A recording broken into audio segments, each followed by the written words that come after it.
Okay, so you and your friends go to the state fair. The data to the right shows how much money you spend based on the number of rides you ride.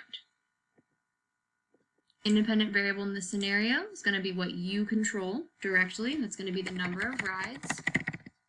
Okay, you also, a big hint here is whatever is in the first column, number of rides, that's going to be independent. And then whatever's in the second column, or what depends on the independent variable, that's going to be cost, right?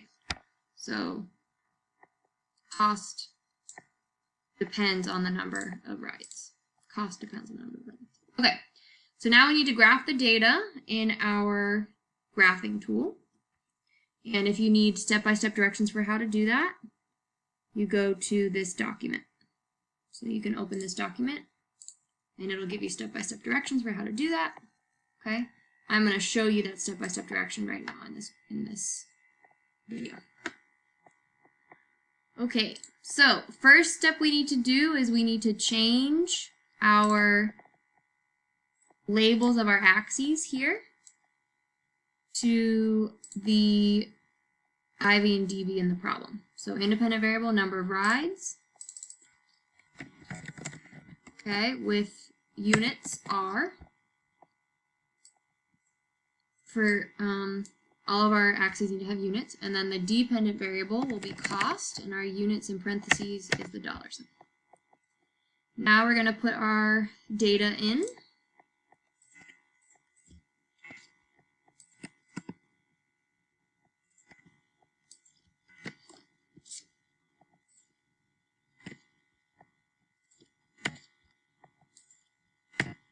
Okay, great. All right, so you can see our data graphed here on the side. Great. Okay. Next thing we have to do is we have to put our line of best fit. Right. So it says graph the data and find the line of best fit in the online graphing tool. So remember what we do is we go to curve fit, we click linear, and then there it is. It pops up. Okay. And here is our math equation for the line of best fit. So first thing we're going to do is screenshot our graph. We've got to make sure that it includes the names for the axes and everything. Okay, your screenshot tool is different than mine. Your screenshot tool has you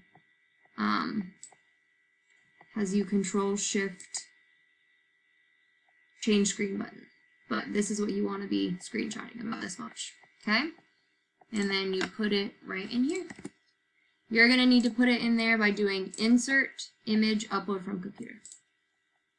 Let me make this a little bit smaller. Okay, great. So I've done number 4. Next thing I need to do is screenshot the line of best fit equation. That's going to be the math equation. So that's down here. Again, your screenshot looks different than mine. So right there, and that goes right there. Okay, so I've got my graph, I've got my line of best fit equation. Now I got to turn this into a science equation. I got to turn this guy into a science equation. So remember, y equals mx plus b turns into dv equals slope times iv plus y-intercept. My dependent variable, remember, is up here. It's cost equals my slope 2 times my independent variable, x, which is number of rides, plus my y-intercept, which right here is 6. Okay, so I did that, but then bullet point 2 says, don't forget units in your slope and your y-intercept. Uh-oh. Remember that your slope should have a 1 on the bottom. Okay, so we do that by doing over 1. Okay, I'm actually going to put my slope in parentheses. And then we're good, except for that our slope needs units, right? So remember, dv units on the top, that's going to be dollars. And iv units on the bottom, that's going to be r for rides.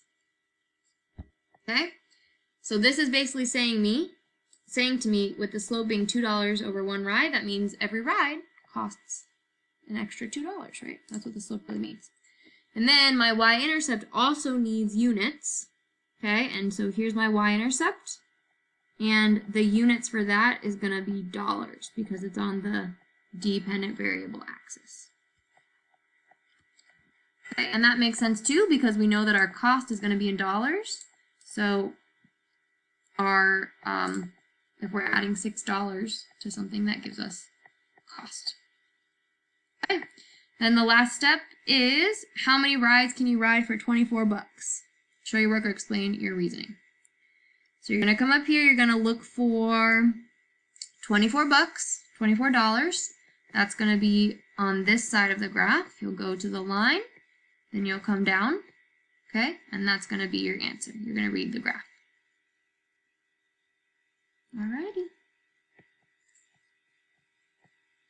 I'm not sure how to pause this.